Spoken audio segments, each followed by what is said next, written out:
Good to go. Let's get straight into it. Probably gonna skip around in this video, but anyway, let's get it started.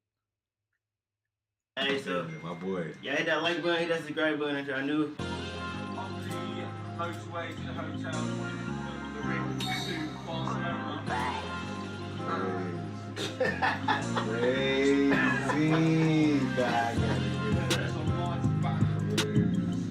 Alright, YouTube, today in this video, we are cutting the dreads off, okay? The dreadlocks, we are cutting these all off. And as you can see, clearly here that my client said he been growing his dreads out for 18 years, bro. So he had them pretty much almost as long as I've been alive, all right?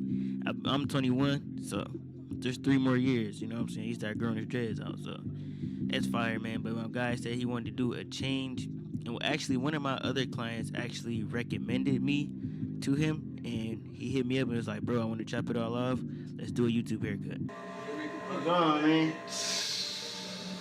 All gone, man. So immediately after cutting his hair off, I did want to just saturate it, make sure to get it real wet before I wash it. I did wash it, I just didn't show that part on the video. But I wanted to just get it wet first and pick it out just so I could kind of see his head shape before, like, cause he said he might want to grow it out, and I wanted to see what it looks like fully picked out and see like how it would look with just a fro on top. And immediately after seeing it, I was like, bro, I ain't gonna lie to you, this ain't it, bro. Like, let's not do this. Let's cut this off, give you a whole new look, and just make it look like a whole nother person. Cause I didn't like the way his hairline was looking with the fro, so I already knew. You said you're keeping the beard, bro? Yeah. But I think you could. Nah, not the beard. I'm talking about the hair. I think you just go straight wave cut. Keep the beard. Yeah. I don't know, man. I don't know. I'm getting that real, real Hollywood look, man. Yeah, you gotta trust me though. I trust you, bro. So after he got his hair dry, we're just gonna cut it down to a 2 open and a 2 close. And I figured I might have to cut it lower than that. That's why I went with a 2 first. Cause usually with coarse hair, you're doing a wave cut, it's usually a 1.5.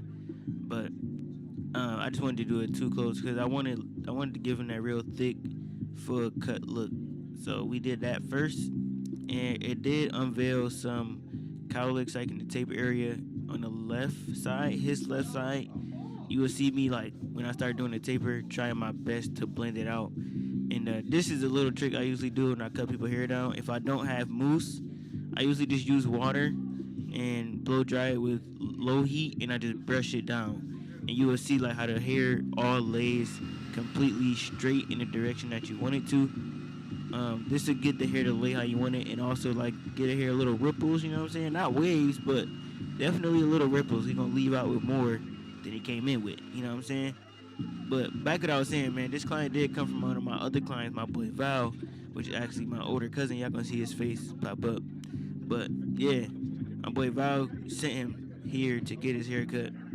After I cut Val, I've been cutting Val for a minute though, but Val was like, listen, bro, I got a client for you.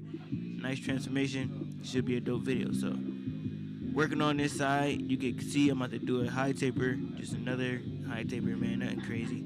But I'm going to try my best to blend out that cowlick at the top. You guys will see once I get to like the 2 guard step, how I start having to fight that cowlick to get it to blend as good as possible. And it's only so much you can do with the hair growing all different type of ways to get it to look a certain way, but I tried my best.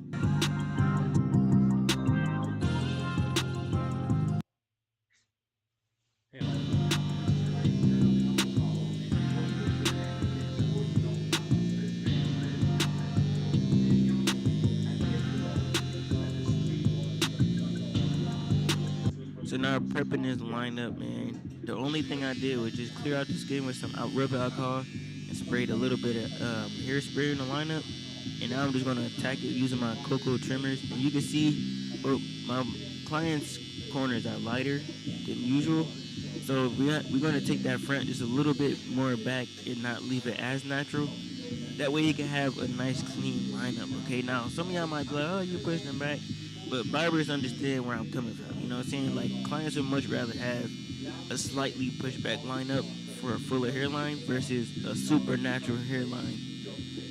A supernatural lineup with no crispy hairline. You know what I'm saying? They gonna look like, did you even give me a lineup, bro? You know what I'm saying? So don't do that. Alright? You gotta use your professional opinion. If you gotta take it back a little bit, take it back a little bit. Don't be pushing it back crazy though, and then be like, Wavy Cat told me to push you back. No, don't do that. Just use your professional opinion and take back what you need to take back to give your client that crispy lineup before enhancements. That way, when the enhancements come off, the lineup is still semi-crispy.